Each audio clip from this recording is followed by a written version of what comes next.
Hey, what is up guys? In today's video, I'm going to show you how to get rid of this ugly gap between your central AC heat duct and your newly replaced factory looking aftermarket CarPlay screen. And the reason why you have this significant gap is because the aftermarket screen was designed for the 2009 plus second generation Lexus IS models.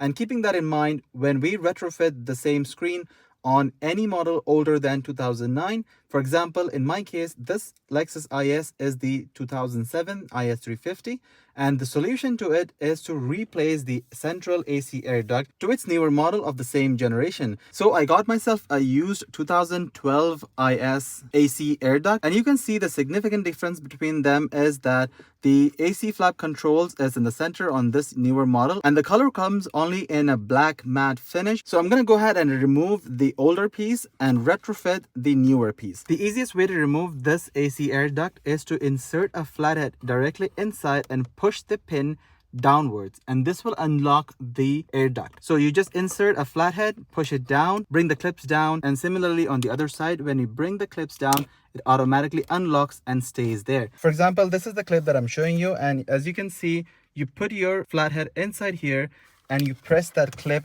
downwards, so it locks down and it comes out easily. So I'm going to do that for this one, and then I'm going to show you the wiring.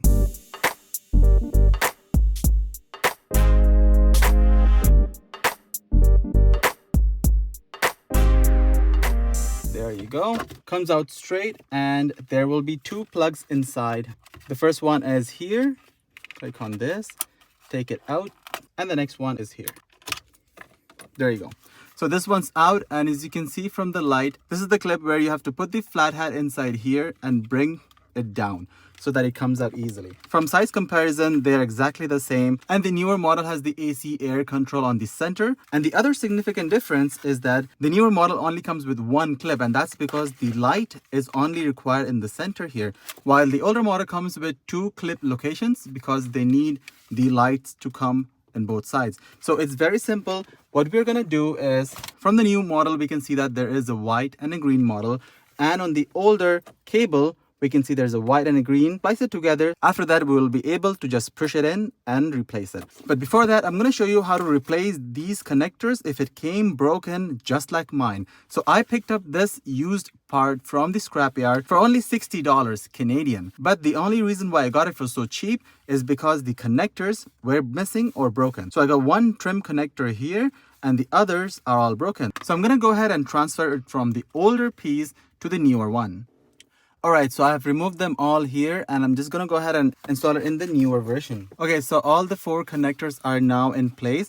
So I'm just going to go ahead and connect these wires together, and then it'll be good to install it directly inside. And while you're watching the time lapse, I want to take a second to thank our sponsor for today's episode. Today's episode is sponsored by Mighty Tech Store. They're an amazing Canadian company, and they were able to help me out with my sticky dash situation. If you've seen my previous videos, I was able to transform my sticky dash situation to a completely new do-it-yourself interior. I replaced my sticky dashboard as well as my sticky door panels, and I put a suede material that they sent me, and it turned out amazing. I got a lot of feedback from all my viewers on this channel, and I think the material speaks for itself. The quality came out superb, and I really like how fast they shipped the product to me. So I'm really happy with Mighty Tech Store support and their products. The link of their website will be in the description. If you got a second after this video, go check them out and show some support. Now let's get back to it.